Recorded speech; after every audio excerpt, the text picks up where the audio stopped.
Hey everyone, Costco reported second quarter fiscal year 2024 results that sent the stock price down nearly 8% after the earnings were announced. So in this video, I'll review those latest numbers that sent Costco's stock price down.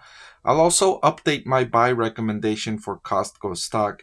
Remember, coming into this quarter, I did not have Costco stock rated as a buy, and it was a little bit funny because for the last 2 years, I haven't had Costco stock rated as a buy. And every time I've done a video on Costco stock, I've reminded my viewers, like, this is the one company I have consistently gotten wrong for 2 years. I keep it as a hold and not as a buy. I don't recommend as a buy. And every time Costco seems to beat expectations and the stock price just keeps moving higher and defying all of my expectations. And today I was right. So even a broken clock is right once every 2 years, I guess. So I'll go through why I think this happened and why I've been thinking that this is inevitable, that Costco's stock price would come down a bit. And I'll share all those details with you. So let's get right into it. I want to thank the Motley Fool for sponsoring this video. Visit fool.com/Parkev for the 10 best stocks to buy now. All right, so net sales for the quarter increased by 5.7% to 57.33 billion.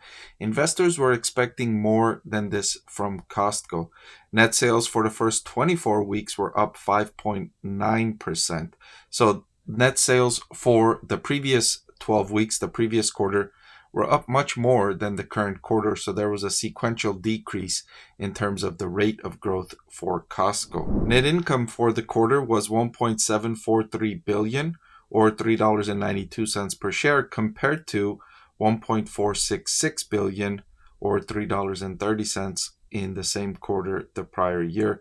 The company has done a good job growing profitability, even though its profit margins are extremely narrow. So one of the disappointing signs for this year has been Costco's slower store openings. They currently operate 875 warehouses, including 6 in China. Investors are expecting or hoping that Costco gains traction in China. That's a massive opportunity for Costco. If it can gain traction in that region, that's a huge region where Costco can expand to more locations and grow by adding more locations. But so far, in January, Costco had 872 locations open. And then when they gave us another update around February 7th, they had 874 locations. And today, March 8th, when they gave an update, they have 875 locations open. So they've only opened about 3 locations so far this year. I know we're only 2 months into the year, but typically Costco, they forecasted for about 25 new locations in 2024. So they're behind pace or slightly behind pace. They're on pace for about 14, 15 locations. So behind pace for their 2025 location openings here in 2024. A small thing, but when you're trading at the price that Costco is trading at, which is one of the reasons why I haven't recommended Costco stock as a buy, is because they're trading at a valuation that almost expects Costco to continue excellent performance forever. Because, I mean, they've been excellent for the last decade. Costco has been an excellent performer. But the problem is that the stock price is valued like it's going to continue performing excellently forever. And that's rarely the case, where a business just never has any flaws and never messes up and never has a downside, a failed execution in one quarter or something like that. And that's where I had trouble with recommending Costco stock as a buy. So I highlighted that its performance has been excellent, and one area it shows up is in its inventory turnover ratio. This is how quickly Costco sells items it brings in, and it's a strong indicator of how good of a merchant you are, right? Because it takes a lot to turn over inventory. It requires excellent purchasing, because you don't want to bring in items that your customers don't want. And if you do bring in items your customers don't want, then those items are going to sit on your shelves, and that's going to decrease your inventory turnover. In addition to bringing in items your customers want, you have to be able to price them effectively. You can't just have items but price them too expensively. That will decrease purchasing. And then you also have to do that in a way that generates sufficient profit for yourself, because you don't want to sell things at a loss. That's not what you're in business for. So Costco has been doing all three of those things excellently for at least the last decade, bringing in the right stuff, pricing it correctly, and generating profitability while doing all of that. And you could see in the last decade, its inventory turnover was ahead of the two other giants in this space, Target and Walmart. It was at 14.34 when Walmart's at 11 and Target's at 8. And for the last decade, it's been well ahead of Walmart in that metric consistently, right? It was never behind Walmart in this metric. And then it also generated, reasonable profitability, not that far behind Walmart, especially in the last 5 years or so. 3.4% operating profit margin compared to 4.17% for Walmart.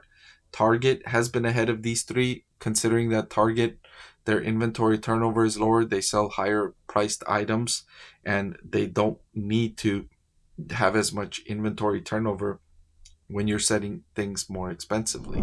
The trouble I've had with Costco is that it's so expensive. And it's been extremely expensive for the better part of the time I've been covering this stock, which has been like 5, 6, 7 years now that I've been covering Costco stock. You can see it had been the most expensive of, between Walmart and Target for the better part of the last 5 years. But now it's even more expensive than Tesla, right? And Tesla is one company that I've been raving about how expensive it is when I compare it to other automakers and even other tech stocks.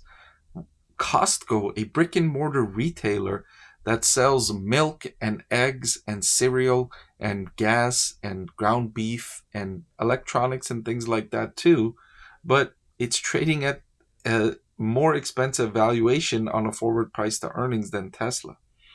And so the valuation was the reason why I had not recommended Costco stock as a buy. I mean, there were brief moments when I did recommend Costco stock at a buy when its valuation was a little bit better than it is now. But for the better part of the last 5 years, I haven't had Costco stock rated as a buy. And I've continuously been wrong on that recommendation, like I highlighted earlier in the video.